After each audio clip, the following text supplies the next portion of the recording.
Joshua Smith here, and welcome to the GSD Mode Podcast. Now get shit done and smash that subscribe button now. What is up, my peeps? Joshua Smith here with another GSD Mode Podcast interview. Every single week, I interview top real estate professionals that are straight up tearing it up and dominating their space, that are straight up badasses doing big things. And today, guys, we got another epic, amazing guest here for the GSD Mode Podcast today. So our guest today, Ryan Moberly. So Ryan has only been a full-time real estate agent, only been in the industry for just over 4 years. So 4 full years, going on his 5th right now. And career to date has had 233 closings. And this is a dude that when he jumped into business, he got his license really just to go out there and acquire investment properties and saw some opportunity. But man, he struggled for his first couple months, and then it just clicked. So, his first month was zero, second month was zero. I believe he says in the podcast, and maybe even his third month was zero, or maybe his third month was the month that things started popping. But then it was 3 deals, then 3, 4 deals. And then all of a sudden, next thing you know, the dude's got 12 in escrow and just continues to grow and expand it and doing big things. And as of the time of this podcast, he has 30 deals under contract, and it's him, a small team, and just growing, expanding, doing some big things. And one of the cool things about his model that's unique is this dude has figured out how to leverage. If you're in the real estate business, I'm sure that you have heard of the Homes for Heroes program, which is about 60% of his business. So he's aligned him. I mean, this is his niche. This is his focus. This is where all of his time, energy, and effort comes from. The rest of his business is really, when I say spillover, I mean repeat referral business, other sphere of influence business, but when it comes to marketing, prospecting, I mean, all of his time and focus is on the Homes for Heroes program. And he's really put himself into and built a name in this niche, with the local heroes, so local first responders, so, police, fire, healthcare workers, hospital employees and paramedics and teachers and, so forth. People in his area, they've got some military bases, and he's able to serve and support those clients. And throughout his career, through the Homes for Heroes program, he's also been able to contribute and give back over $320,000 back to, the heroes in his community. And this dude, again, man, he's really just positioned this thing, built a name for himself, developed this great niche. And as he talks about in this podcast, he's not out there having to spend money on leads. He's not out there having to prospect and follow up and, spend all those hours on the phone following up and not having to invest that time, energy, and money in chasing new business. These are now relationships that he's establishing, business that's coming to him for building up this reputation, this name for himself. And he breaks down the whole entire process. It's an awesome program. It's a way to give back for our communities, way to really go out there and grow and expand our business and position yourself in a different way than other local competitors. All right, guys, with that being said, let's jump on into this amazing GSD Mode Podcast interview with Ryan Moberly. Hey, man, thanks for having me. I'm pretty excited. I've watched the show a couple of times now, and dude, it's pretty cool to be on here. I'm stoked, man. We had a good mutual friend of ours, Chuck Fazio, introduce us. I've had, Chuck, we're in the same market. I've known him for about a decade now. And I'm so glad he did, dude, because it's, you're doing some crazy things and dude, congrats on all your success in such a short period of time, man. I mean, that's freaking unreal. That's awesome. Yeah. Heck yeah, man. Thank you. Shoot, man, you just got to go get it. Yeah. So what's going on? So you're Colorado Springs, what's going on in your market right now? So Colorado Springs market's just as crazy as everyone else's market, from what I understand or what I'm hearing from agents around the nation. But shoot, man, inventory's going up. Summer months, we have 4 military bases here, 3 Air Force and 1 is Army. So I have seen a huge spike in inventory rising, but buyer demand still stays extremely high. Dude, I'm not sure who's teaching these buyers this, but we went from $30,000 to $50,000 over asking price like last month or the month before. Average over asking right now is anywhere from 30 to 75. I'm hearing in the higher price margins in Colorado Springs. 550 plus is luxury. So, I'm hearing of offers going, easily 100K, sometimes with a full appraisal gap. I don't know if you heard, but 80910 or 80911, which is Fountain Winefield area, we were voted the #1 zip code in the nation for moving product and inventory, and that put us on the national radar. And dude, there's a lot of reasons why that is. If you study the data on it, dude, with the COVID, like we didn't have outdoor restrictions, like you could go hiking, fishing, backpacking, camping. Like we're a real big outdoor state. So without that restriction, I think a lot of people are finding the value in that coming here out of COVID. And then of course with the economic move right now, we're getting a bunch of Californians selling their $1 million properties and just buying cash out here. So it's pretty hard to compete for the common buyer or our VA buyers, if you will, because that's usually the majority of our market. So but yeah, we have to do some crazy things to be a little more competitive and get a little creative to get some offers accepted. And of course, networking with the top producing agents is the bread and butter right now. Yep. So, yeah. Yep. So we're about the same as everyone else. Dude, I don't know, man. I was talking to somebody who was moving to Alexandria, Virginia the other day, and they said minimum 100,000 over, all the way up to 200,000 over. And I don't know what the appraisal gaps are on that, but I thought that was insane. So I guess it could be worse. Yeah. Dude, it is such crazy stuff that we're seeing. I mean, it just doesn't even make sense, man. And to be honest with you, it freaks me the hell out. Like, Yeah. because I got in the business in 2005, and what we're seeing now is very similar to what we experienced then. I would say it's more intense now than it was even back then. But we all know what followed that. And historically, when you see this crazy stuff happening, I mean, Newton's laws of physics, what goes up must come down. Every action has an equal and opposite reaction. And this insane hyperinflation that we're seeing in real estate and in other areas too. If we look at, like, right now, it's a perfect storm, man. You've got hyperinflation taking place in the real estate market, the stock market, and corporate debt. But we figure out market shift and we just maneuver through it. And so before we get into all the things that you're doing today, because it's so competitive, it is a struggle. It's a struggle to get listings. It's a struggle to go out there and get buyer offers accepted, but you've been able to get 233 families into homes successfully, whether selling their home or into homes already year to date. And that's in less than 5 months, dude. So you're doing something right. But before we get into that, man, I'm always intrigued in our guests' journeys that led them here in the first place. We're on the clocks, man. 4 years ago. I mean, why real estate? What led you here? Dude, I can't even say enough. So like, just going back, just like, let's say 2 months ago, I was at Remax Real Estate Group, and nothing against Remax Real Estate Group. Freaking love my broker owners, like freaking awesome. But there was a lot, like a really, really strong movement, at least in my market, and it sounds like around the world, to EXP. And dude, this isn't an EXP selling thing or anything like that, but it was on my radar. I interviewed more than enough EXP agents over the last 2 years. And truthfully, my team has always been virtual anyways. So the thought of going to a virtual brokerage and reassessing time management and where are you spending your time to either, give that time back to your families or invest that into your career or industry or whatever. Dude, EXP has successfully done that. And shoot, man, I got on a Zoom call with Chuck. And the only reason I bring all this up is because Chuck was really intrigued with my background and whatnot, dude. Because actually we come from maybe similar but not the same background, so we just naturally click. Boom, right? We're both spiritual people. We love Jesus, and that really kicked the relationship off. But so let's go all the way back, man. So I graduated college with a degree in telecommunications and radio and TV productions, which sounds really cool. But it landed me a really solid job at one of the local news stations, making $10 an hour.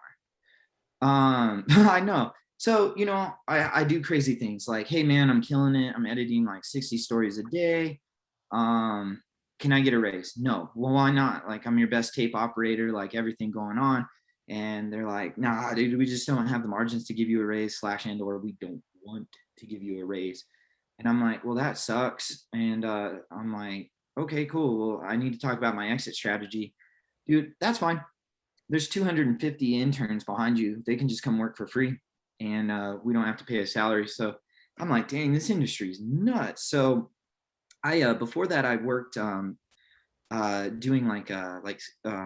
how do I say this? Like a part-time summer job. So I can, have a job through college, but working in the summer, cutting grass for Widefield School District 3. That's a school district here where I'm from. And I called up the manager of the facilities department, and I'm like, dude, I I got to get out of this college career. I just had a kid, and I don't even have insurance. Like, I got to figure something out. So he's like, yeah, man, there's a night custodian job that just opened up. And I'm like, cool, how much does it pay? And he's like, $13 an hour, benefits, healthcare, all that stuff. And I'm like, cool, can I start 2 weeks? He's like, yep. So, dude, I was a night custodian for a good 2-3 years, worked myself up to a head custodian day job. And then in the meantime, dude, like, just Colorado Springs being so overpriced already back then, this would have been what, 2006, 2007, give or take? No, 7, 8, 9, somewhere in there. Anywho, I couldn't afford rent and on my own when my son's mom and I separated. So I was also working part-time for a property manager who happened to be my cousin. And I was like, dude, Scott, I can't give the school district 40 hours a week and you 40 hours a week. There's only so much time in a day. And he's like, hey, like, dude, just buy some rentals and do it yourself. And I'm like, dude, I'm only 23 years old. How do I do that? And that was in 09, right? So the market just crashed. So you can pick up properties for dirt cheap. So I picked up a fourplex for like $175,000. And then for the dinosaurs who are listening to this, I bought a really dumpy fourplex, man. It was a mess, like mushrooms growing on the subfloor because of the moisture. And if you know anything about Colorado, relative humidity here is only 10% anyways. So it was pretty bad. And so I picked that one up and did a 203K streamline loan, if you remember those. I haven't heard that in years. And I picked it up, moved into one unit, rented out the other 3, paid my bills. I could get by on life.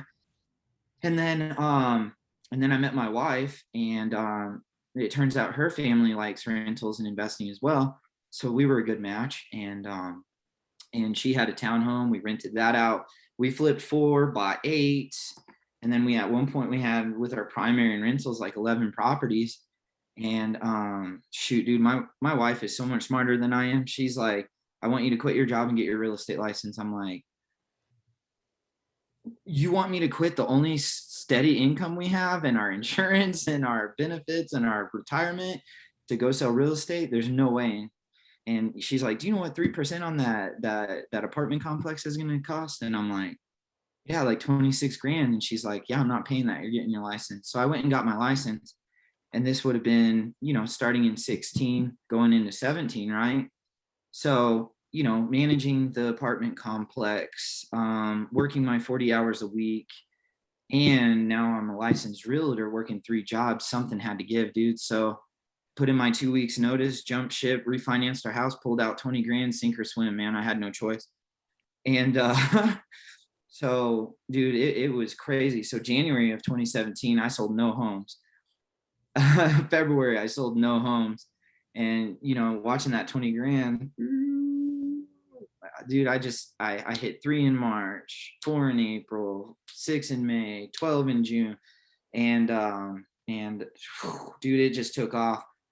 And here we are now, 4 years later. What did you say? I think I sent you 233 transactions in 4 years? That's insane.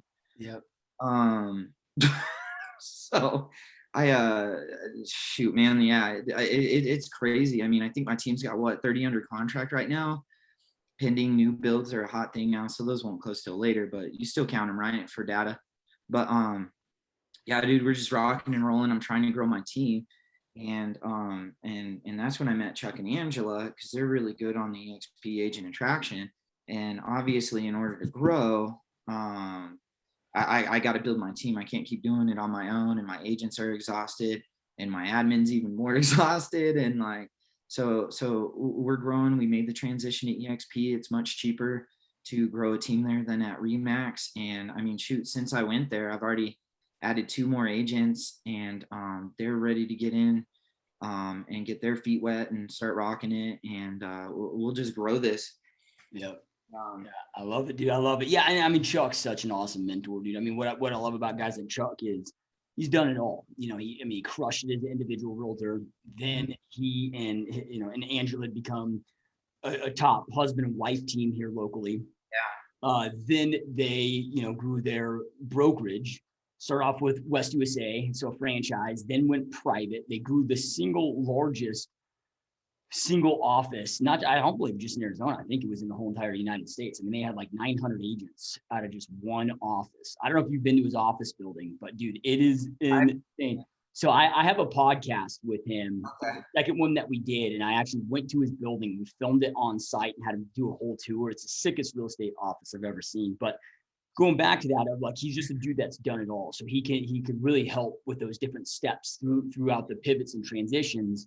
Because a lot of times, like, when you follow somebody and take advice from somebody that's a step or 2 steps or even 3 steps ahead of you, and that can be great and get good advice. But what happens sometimes is, until they're like 10, 20 steps ahead, it's like they might realize, okay, at 3 steps ahead, here's what I did. But when I got to step 5, I realized, oh shit, I built this whole thing wrong. Right. So it's just a wealth of, such a great mentor to have, dude. And so going back to your journey, you talked about, those first several months, dude, just pulling donuts, 0 closings, watching that 20 grand, dwindle fast. But then it sounded like something clicked, and then boom, you had 3 closings. Then it sounded like, correct me if I'm wrong, but within a few months, you had 12 closings or 12 pendings. And so walk us through that, man, because that first year, 2 years is obviously so important. I mean, we know the statistic, 90% of agents fall out in the first 3 years. And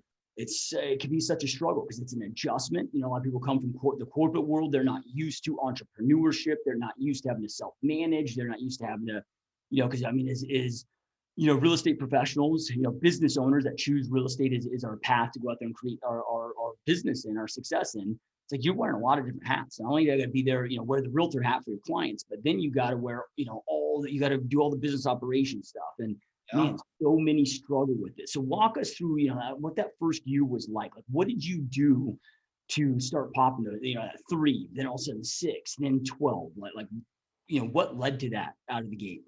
So, oh, dude, man, like, yeah, I actually love talking about this, because the real truth is I was like every other agent, right? Find the cheapest brokerage, find the brokerage that has the less overhead. I had to pay more per split, but $55 a month, like the overhead wasn't bad for that first couple months. So I landed at an office. So the office here was Sales State Alliance Realty, but I understand Sales State's, started down south and it's making its way, west. And great office. I have nothing bad to say about it. It just, dude, when I was hitting those zeros, and trying to build my strategies and dude, you're just building everything, like something just like even the dumb things like a business card, like that stuff's hard. And like, luckily my background was in, telecommunications and radio and TV production. So I'm no stranger to Photoshop. So putting some cards together, some flyers together, that was easy for me. So I kind of have a niche on that in its own, because I don't have the overhead fee to pay somebody to do that kind of stuff. So that helped tremendously, actually. So, in those first couple months, you're trying to do that, and that was at about the same time, Remax is throwing $1 million in to find their new branding. Taco Bell's getting new branding. McDonald's getting new branding. So I'm like, okay, so, there's something with this new 2D logo and trying to figure out all that, dude. It's a lot. And that's what I'm getting at. It's like, and so, all at the same time, trying to find your niche and whatnot. And I found my niche in that Homes for Heroes program, since I have 4 military bases. not even questionable. The biggest spike in healthcare profession jobs here and whatnot. And then, of course, with my background in education, I've got 3 demographics just right there that I hit pretty hard, between teachers, military, and the healthcare, to build my niche, right? So I found my niche, I found my why, and dude, I just went like crazy with it. Getting into the schools, getting out there, networking, trying to, just get flyers out. Hey, this is the program I do. This is why I do what I do. And those 3 hit, and then the 4 hit, and the 5 hit, and the 12 hit, and 6 hit in July. And dude, it's just like, it just started taking off. And building systems, man, like trying to do all my own contracts and all that dumb stuff. Like, I knew I needed help because I couldn't keep waking up at 4 a.m, knocking out contracts, and then 6, 7, 8. Now it's time to do my job, which is sell homes. So I hired on a TC, and she helped with the burden. And then shoot, that's when I noticed, like at Sales State, that first 3 months I sell the home, those 3 homes, and then I'm number 1 in the office, right? And then the next month I'm number 1 in the office, and then I'm like, next month number 1 in the office, and I'm like, whoa, time out, man. Like, dude, there's agents in this brokerage who have been in the industry for 13, 20 years. And then I'm thinking in my head, like, dude, this can't be right. Like, I'm in the industry for 3 months, I'm the top agent. There's got to be more out there, right? And so I went and interviewed Remax Real Estate Group, the number 1 Remax brokerage. Well, I shouldn't say that on your podcast because it's not entirely true. But they grew to be the number 1 Remax brokerage in Colorado Springs. And dude, I just was like, what's going on in your office that's not going on in this office? Dude, he just slid me the numbers. Top team, 400 transactions last year. Next team, 350 transactions. And I'm like, oh, dude, I'm at like 20. So I'm not even like ranking top 25. So I want to go be the smallest fish in the biggest pond, right? I don't want to be the biggest fish in a small pond because then there's no growth. So I knew I needed to do that. So I did. And then just networking, man, just talking to all the top teams in my office and in the market. What are you doing? What's the next step? So, they kind of helped me cultivate, let's dump the TC, get a full-time admin, which I took on Talitha. She actually sold us our house back in 2018. And then she left the builder to join my team as my admin, and she was hungry. She wanted leads. So I turned her on leads. And then next thing you know, we're both closing while she's full-time admin. She's strapped on all time. So then, we took on her sister to help with the admin, and then she went full-time agent, and that was like 19. And then, I added 2 more agents. So then it was, me, and then, 3 agents. And then we went back down to 2 for 2019. And then, so what is that? 2020, we did 81 transactions total, like 30 million in volume, with 3 agents. So, I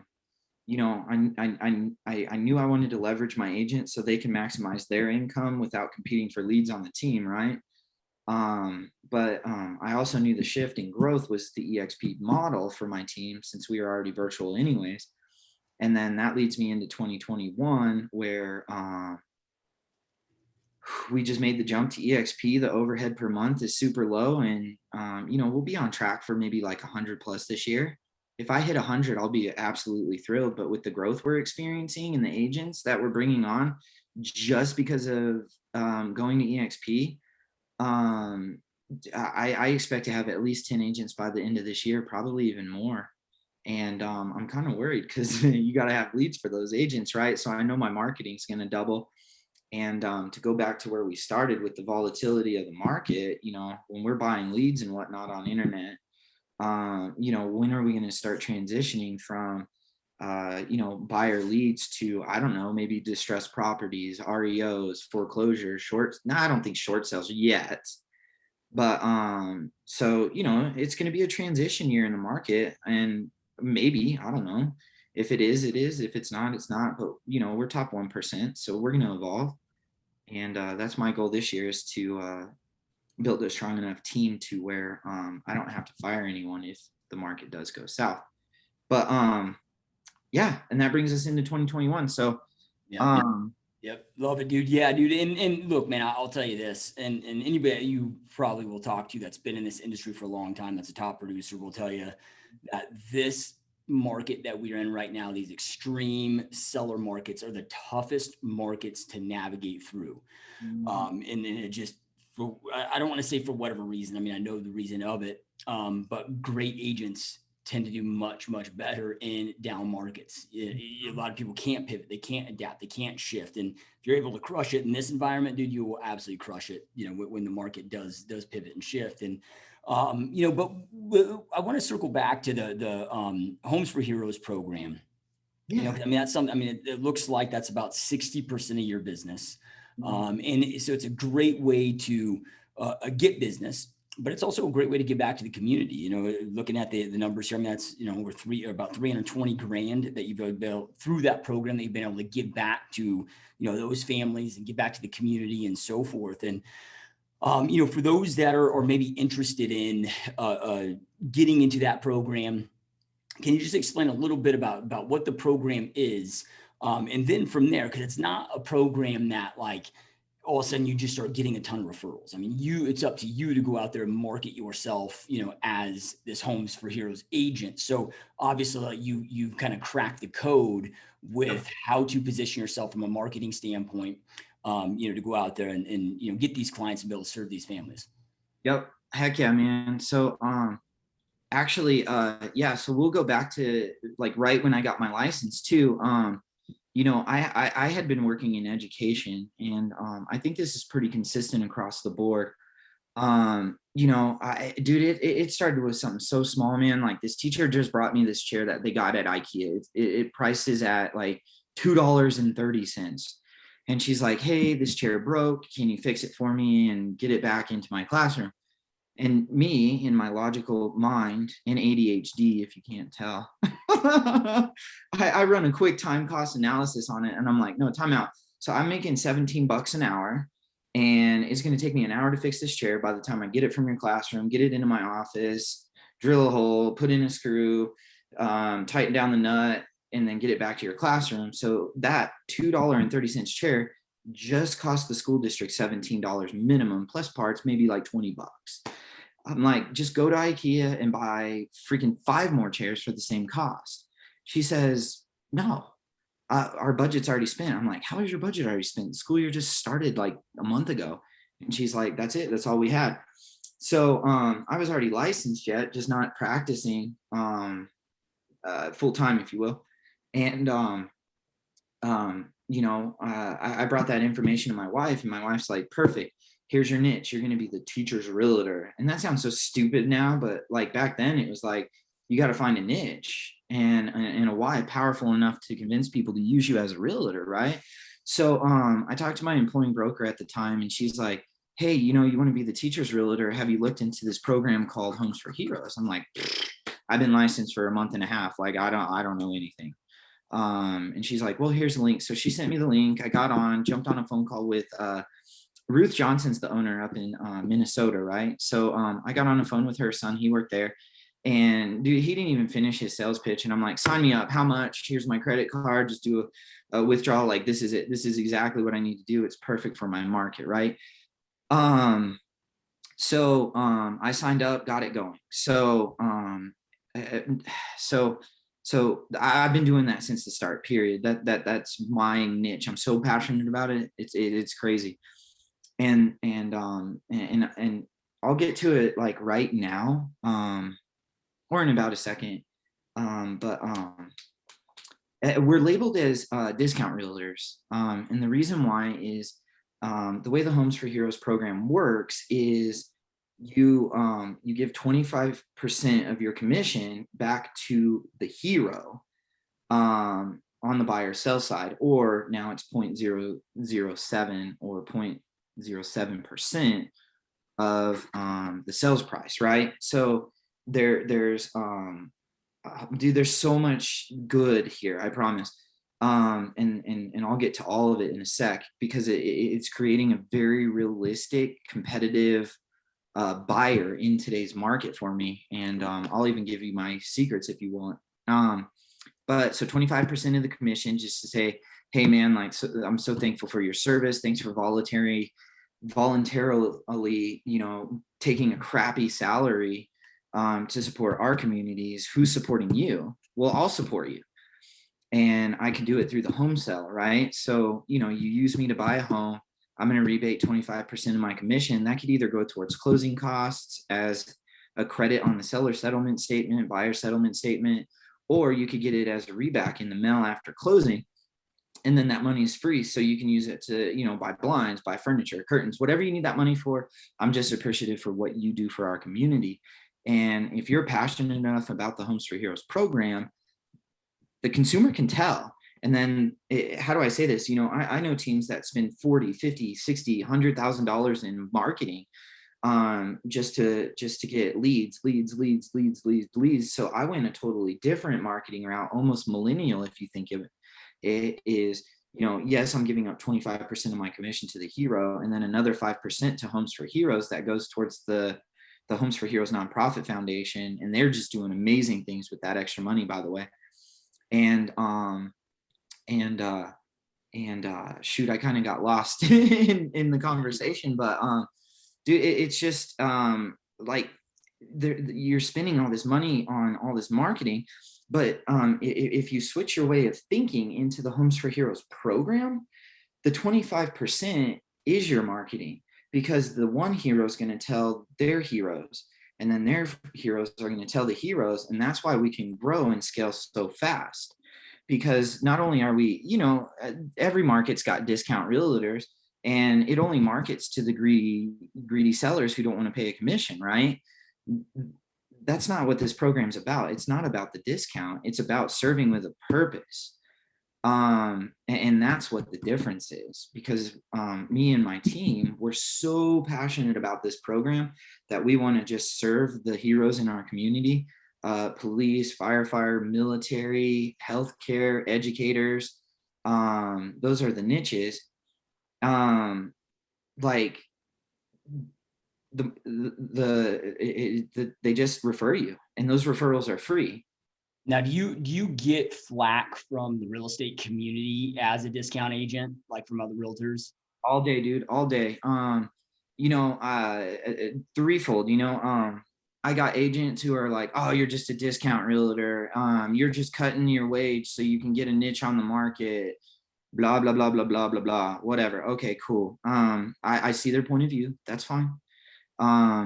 But in one way or another, they're going to spend that money donating it to charity anyways, to get a tax deferment. Amen.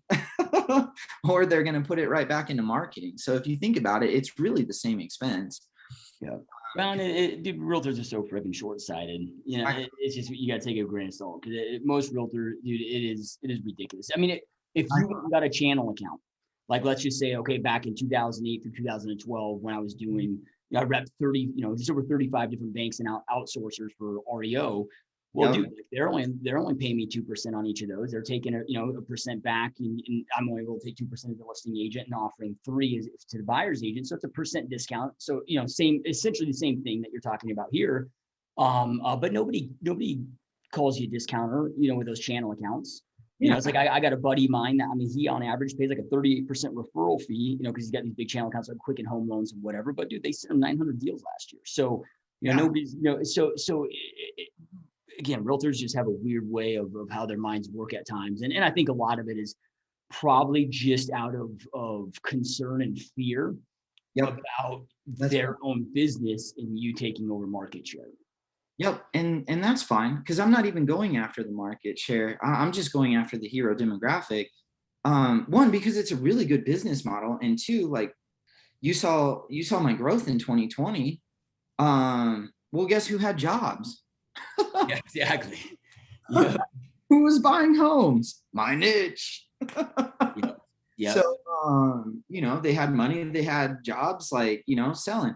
But then, if you also study the statistics, we're at 230 closed transactions. We're at 140 heroes. Obviously, heroes refer you to non-heroes as well. So you're eventually going to get a 3% here and there. And we just consider those a bonus, And then there's more margins, in this tight market, nobody has the appraisal gap. Yeah, reduce some commission, throw some money on the table. Who cares? Because, 50% of something is way more than 0% of nothing.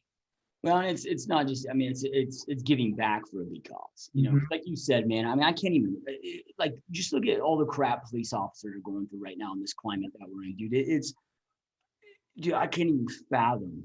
I mean, they don't make a lot of money, putting their life on the line and having to deal with just, the crazy shit, man. I mean, it's like, I don't know. I mean, I think it's awesome that you're able to give back and support and help them, through this medium, dude. I think it's awesome. Yeah, heck yeah, man. And it opens up opportunities too. Like one of my past clients, really good friend, she's the principal at an elementary school. And, they hired me to sell the parents' estate. And, she's probably sent me 10 referrals over the last, 4 years. And I'm sitting with them in their living room and, talking. And I'm like, hey, you know what? COVID's been rough on education. So how can I help? And she's like, nobody's ever asked me that before. And I'm like, oh, I'm asking you now, like, how can I help? Dude, so simple. Because of the COVID and shutting down the schools, the kids never turned in their library books. So I have over $1,300 in unreturned library books that, were short. And she's like, can you help with that? I'm like, paid. Don't even ask those parents to return that money. It's a waste of your time. And I just paid it for you. So now they're at a zero. You can buy your new books, whatever you need to do to support the growth of these kids and this next generation. And you get weird looks like, what? Why would you do that? I'm here to serve. That's all I'm doing. Like, yes, selling homes is cool. Yes, doing this is cool, but I want to give that money back, right? And just spiritual knowledge, right? Jesus said, don't store up your treasures here on earth in barns where moth and rust will destroy. Store up your treasures in heaven. Amen. So I'm just going to do that. Like I've got like 7 past clients out of a junior high school, and they reached out to me and they're like, dude, our wrestling warm-ups, we've had them since 1992. I'm like, cool, how much? And they're like, $2,500. I'm like, dude, I've closed 7 out of your school, $2,500. Here's some new jumpsuits. And they're like, oh my gosh. And then what's happening is just things like that. It snowballs. Now all the other junior high schools are asking for things, and then you give it to them. And it doesn't have to be that expensive. But then next thing you know, I've got Widefield High School that I'm closing on another teacher this month because they just say, hey, the more we give this guy business, the more he keeps putting money back into, his hometown school district. And he just wants to give back. And it's another form of marketing, but in my opinion, it's the smartest form of marketing because one, you're building trust and rapport. I couldn't even tell you the last time I interviewed for a job. Like, I'm the only realtor that gets called, period. Well, then think about, you talk about like it being a marketing cost. So, let's just say somebody's dumping a lot of money into Zillow, Realtor.com, or Facebook ads, or all these different ad sources. But the other factor that people aren't usually factoring in with their marketing costs is all of the freaking hours that it takes to follow up with these leads. Like I do a lot of social media marketing. And we right now are on average 1 closing out of 42 leads. But dude, I mean, it's like 33 reach outs on average, right before you set that appointment per lead. Mm-hmm. And, because not every reach out, obviously having a conversation, but that's a tremendous amount of time, so you're saving the time, you're saving that money, those marketing costs. As you mentioned, this becomes your marketing. So then I'm curious, because look, dude, I know a lot of people that have signed up for this program, a lot of agents that sign up for this program, but haven't had near your success with it. And, you're not, I think, I read that you're number 4 in the country for them as far as sales and production, which is awesome, dude. Like what has been the key to, now you have that reputation and have that, right. But what was the key to like, if I go sign up today with Homes for Heroes, and I'm in my market, brand new to it, like what would you recommend of, do these things, like here's how you get in and get your foot in the door and develop that relationship and become that go-to expert for them?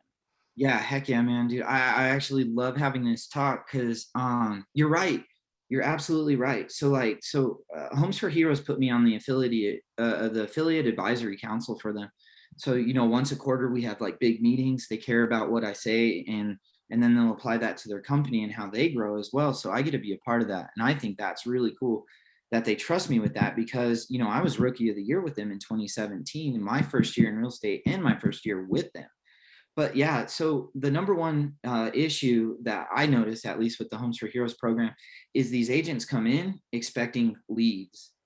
It's not a lead gen program. You're not getting free leads. You have to work for it. That's the number one. And I think that's where 90% of the Homes for Heroes agents fail within that first year.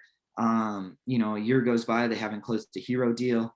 And then they're like, this program's stupid, I'm leaving. And then they post in the Facebook account how upset they are that they didn't get leads. And I just like, dude, like, call me. I could have intercepted that conversation and I could have showed you the path to success, but your unwillingness to want to succeed just blows my mind. It's like joining the gym, getting the gym membership, and expecting just because you're paying for the gym membership that you're magically going to get in shape. Now you got to get your ass in the door and work out. I know, man. And dude, like, even if they were leads, dude, you still got to work them. So one way or another, dude, you just got to put in the work. So anywho, so that's number one. Number two, the agents who don't succeed hide the program, right? And once again, I go back to scripture, dude. I apply everything to scripture. Jesus even said, like, dude, why would you light a lamp and then put it under a shade? Like, the whole point of lighting the lamp is to let the lamp shine, right? Or he even gave a parable of, why would you build a city on the top of a mountain to try and hide it? Like, no, you build a city on top of a mountain so the whole freaking world can see it. So I just came at it with that mindset. You have to be all in to the program, period. If you come in half-hearted, or, oh, I just kind of, tell the program if they ask, you're going to fail. Might as well just quit. There's no way, because the consumer's not stupid, and the consumer knows if you sincerely mean it or not, or if you're just using it to engage them and get an opportunity that maybe you wouldn't have gotten if it wasn't for the program. So that's number two. And then number three, dude, this is going to sound horrible. I hope I don't offend anybody, but usually the agents that sign up for Homes for Heroes are newer agents. They're newer agents who are struggling to grow. So they're willing to try anything to get from starting to at least moving, right? And they're scared to just ask for the business. Homes for Heroes puts me on phone calls all the time. Hey, Ryan, dude, we got this agent up in Wisconsin. They're doing all the right things. They're dropping off baskets. They're, getting the marketing material out. They're giving donuts to the nurses or the police officers or firefighters. They're doing the packages. They're doing all the things that should be generating business, but they haven't closed one deal. Can you hop on the phone and break down their business model and see what's going on? And I'll be honest, like 90% of the time, it boils down to this, dude. Ryan, I'm doing all the right things, but I'm not getting any business from it. And I'm like, cool, you're reaching out to a demographic that consistently gets any type of donations. People are always in a police station, not just realtors, like, just people from the community. And I said, have you asked for business once? Oh, I never thought about that. And I'm like, dude, so you're just a really nice human being and a person of the community to them. Yes, they're going to eat your donuts because they're so yummy.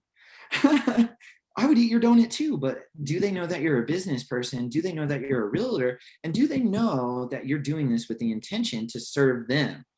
Like, and then, I talked to an agent out in Washington, and same conversation. And she calls me back 2 weeks later. Ryan, I just contracted with 3 heroes after talking to you. And I was like, ta-da! Like, you just got to ask for the business, and you got to be passionate about it. And I tell agents this all the time, and you're a top producer, so you probably do too. What is your why? I've got 5,000 agents in my market right now. There are 10 agents to every consumer right now. What makes you worthy to sell them a home. You got to have a why. If you don't have a why, dude, just get out now, because you're not going to succeed. If your why is not as big as this freaking world, like, it's going to die. You just have to have a why. And you just have to have a why.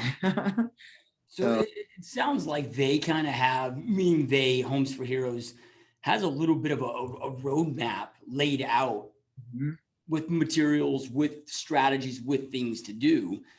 And it just sounds like you executed on the things that they told you to do. And so it's not like doesn't sound like you're doing anything revolutionary, anything, some, magic, like you cracked the code. It's just like, dude, you just executed on the work that they told you to do. You followed the plan, and showed up, did it consistently, and then boom, it starts to pay off. Yeah, all day, man. Like something simple, like my first year. That's the cool thing about Homes for Heroes. It's not just the agent, it's the lending partner, it's the home inspector, it's the title company. And all of us come together to support the consumer, to get them discounts on their real estate transaction, to either one, keep more money in their bank account, or just to help them out with the home buying process. Like, I haven't had one person say, yes, Ryan, I will not take $3,000. Because the truth is all the hero demographics, they need it. Especially in this market now more than ever, and that's where we're competing. I met a client the other day, freaking veteran, 100% disability, no appraisal gap. I still got him under contract in this market. And the reason why is if I'm offering that 25% for the Homes for Heroes, and then my lending partner comes along with me, we put that together, we can cover all their closing costs. They don't have to come to the table with any money. And then I could even use their earnest money towards the appraisal gap or anything like that. And it opens up sales. And I go back, man, 70% of something is way better than 100% of nothing. And that's where we're finding success with the Homes for Heroes program in this market, is if you can free up some of the costs in real estate through the program, it opens up doors where, they feel more comfortable, putting down the larger appraisal gap, because they're not budgeting for the costs associated with real estate. And then they're contracting. So, I'm not saying that's the only reason we're succeeding in this market. There's got to be some skill, negotiation, and network with the agents, and relationships matter right now. But if you add all those up together, we're just contracting. No brainer. So, so that in itself is so huge. And I can't even stress it enough, man. Like, it's for a good thing. You know what I mean? Like, most discount brokerages, it's like, yeah, I'll do 2%. Cool. Part ways. All right, good. You got your money. Everyone's happy. Moving on. Dude, like, oh, shoot, man. By the time we close, dude, like, we're closing, and dude, we're hugging and we're crying, because I made the home purchasing process happen.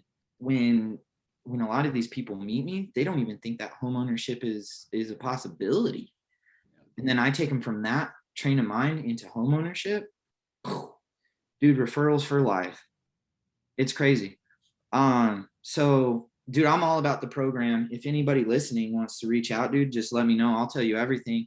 And when I met Chuck and I showed how passionate I was about this program, immediately in his head, he's like, dude, like, everybody needs to know about this, period. Like, we got to get this out. So, Chuck and I are like building a really solid strategy to get out into, the other communities, or other military bases, other states, other cities, you name it. Like, Chuck wants to just grow this thing like crazy. And that's why I'm excited to have him as a partner at EXP, because he sees how passionate I am. He sees my growth. And number one, like, dude, like, if you show this and air it, like, dude, just being extremely humble, I still feel like a nobody. And for the fact to be on somebody's radar like Chuck just blows my mind. I'm just like, dude, you're crazy. I can't even budget. I owe the IRS money. Like, you trust me? That's crazy. But yeah, dude, we're just gonna grow it like crazy. Like, we're already booking an event in Colorado Springs, and then the transition from Remax to EXP has just been a freaking nightmare, but we're doing it. So we're only 2 months into EXP now. We're finally getting our closings going and learning the systems and, how to get paid and all that stuff. And then I'm assuming like once I start feeling comfortable, dude, we're just going to run with it. I mean, it's crazy. Angela hooked Talitha, my team manager, up with an agent in North Carolina. And there's a high possibility that she might join our team. So if she joins our team from another state, this is something I can never have done at Remax. So EXP is opening doors for what I wanted. And if I could take this thing nationally, Homes for Heroes grows and I can help agents grow too. And that's all I care about, man. Like out of those 5,000 agents in my market, only the statistics are stupid. Like by the end of the third quarter, like something stupid, like 3,000 of them won't even have sold a home. So I think the consumers of my market deserve better agents. So if I can help agents grow their business, why not? Yeah, love it, man. And I know we're going long on time here, but I got a few other things I want to hit on, just kind of transitioning gears here. So, right now, I mean, very competitive market. I mean, we're recording this, what's it, May 14th, 2021. It'll probably be released, a week or so after the fact. And I don't know when whoever's watching this might be watching this years down the road. But right now, I mean, the market is nuts. 20 plus offers on the property. It's super competitive. And so forth. Now, there's a couple things that you talked about, and some of this was off air before we hit the record button. But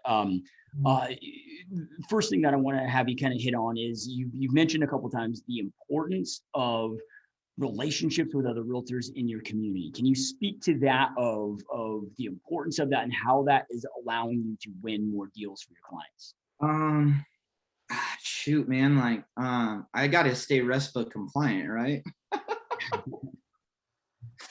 Oh, dude, let's be real. So, I don't even care, man. Like, you just got to get people in the homes right now. And if you're not thinking outside of the box, it's going to be really hard for you. So you got to think outside of the box. And when I say those relationships and networking are huge, I'm telling you right now, like in my market, I've built such good relationships with the top 1% in my market to where, if they see an offer come across the table with my name on it, and my lending partner's name on it, immediately they tell their client, this contract will close. Because I don't care how much you get over asking, a closed contract is always the best contract, period. So, this newer agent throws in a wild offer that's never going to close, and they're using one of the big brand lending institutions, amen, no names, who aren't going to convert or close or even close on time, dude. Those are deal killers. So when you put my name with my lending partner's name, dude, like we're getting contracts accepted just because of the names, right? Ryan and Brian, dude, they just get deals done and they close, and they might not be the highest and best, but they're definitely going to close, and they're going to make the transition so smooth. And that's all I care about. And I've worked really hard over the last 4 years to build that rapport, man. And then vice versa. If I got a listing and I see a couple names come across the table, you better believe I'm looking at those offers. Networking is very important in this market. Yep. I can't stress that enough. So then what in addition to that, like, are there any other things? I think off air you mentioned of made a comment of like, look, a lot of buyers have these expectations going into this, that they want everything just pimped out, move-in ready, where it's like, okay, hey, I mean, let's focus on location, focus on the bones of the home, but there's other things that, hey, instead of getting the granite, maybe it's this, maybe the home needs a little work, but then you're kind of going after the areas that aren't so saturated. Yep, amen, dude. And I always make jokes. I'm like, dude, these people, they just need to turn off HGTV, turn it off, stop watching it, because it's not realistic, period. Because the buyer trend, at least in my market, dude, gray walls, white trim, granite, drop sinks, like upgraded bathrooms, upgraded whatever. I don't know if this generation doesn't want to work or whatnot. It just blows my mind that this generation of buyers want to go get that so they don't have the work, and they're willing to pay $70,000 over asking to get it. I just blows my mind. Boom, like crazy, man. My first single family home with my wife, it was a foreclosure for 169. When we showered, it flooded the basement. Like, and we were the happiest buyers in the world. What happened to that buyer? Maybe we'll see it flip when the market changes, if the market changes. But so your marketing trends are going that way. You know, we got a pool of like 6,000 buyers to 1,500 in inventory. They're all going that way. There's still investor houses going on the market. Maybe they have aluminum windows and not vinyl.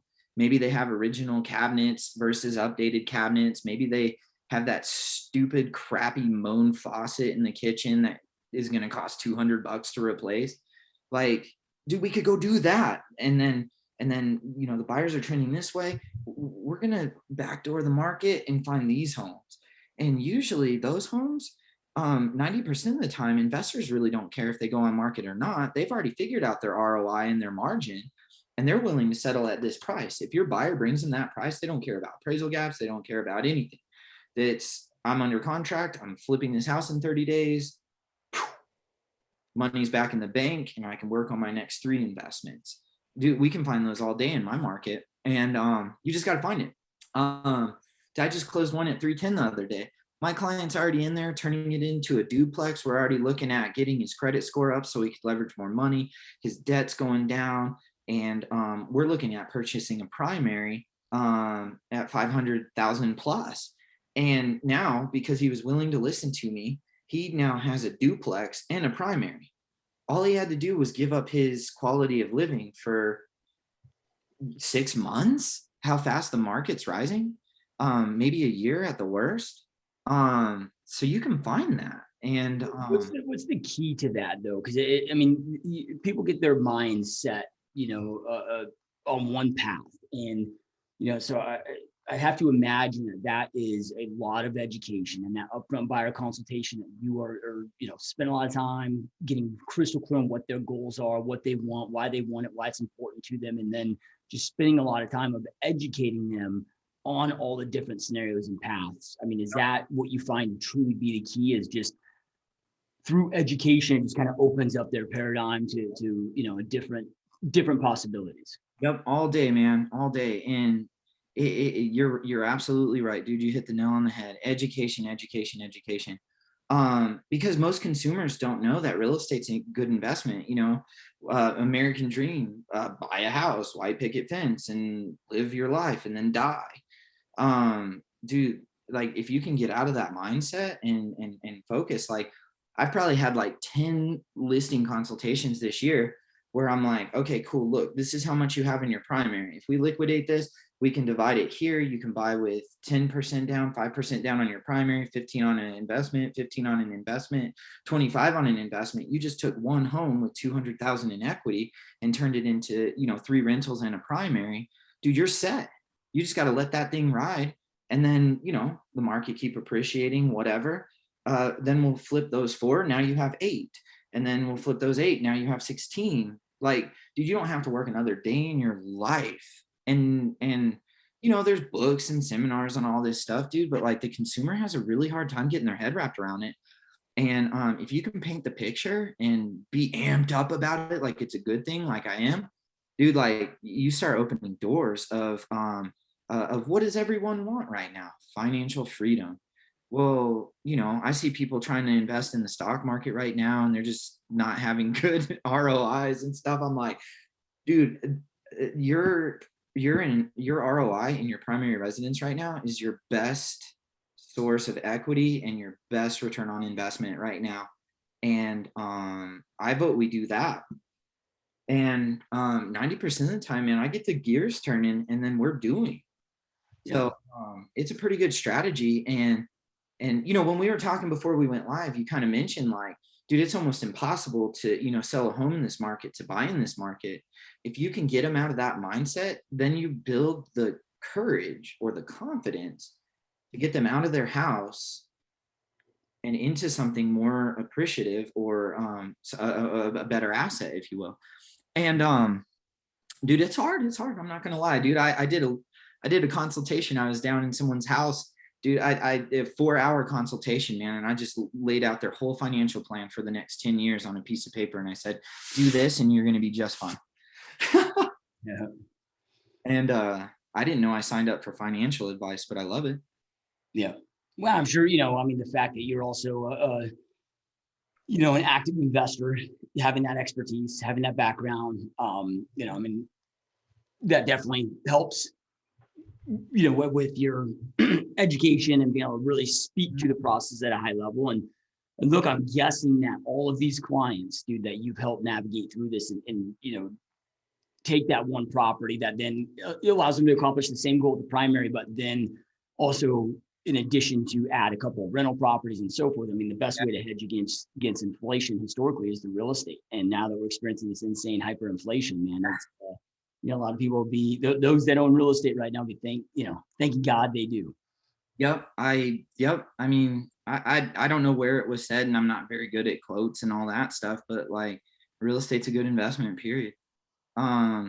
It just is. I mean, dude, I was making what, $34,000 a year cleaning toilets, picking up puke for 7 years. Dude, my real estate investments have always doubled, tripled my 9-to-5 job. And, the fact that I can do this full time now with the education and background, dude, it just blows my mind that like people don't know this stuff. And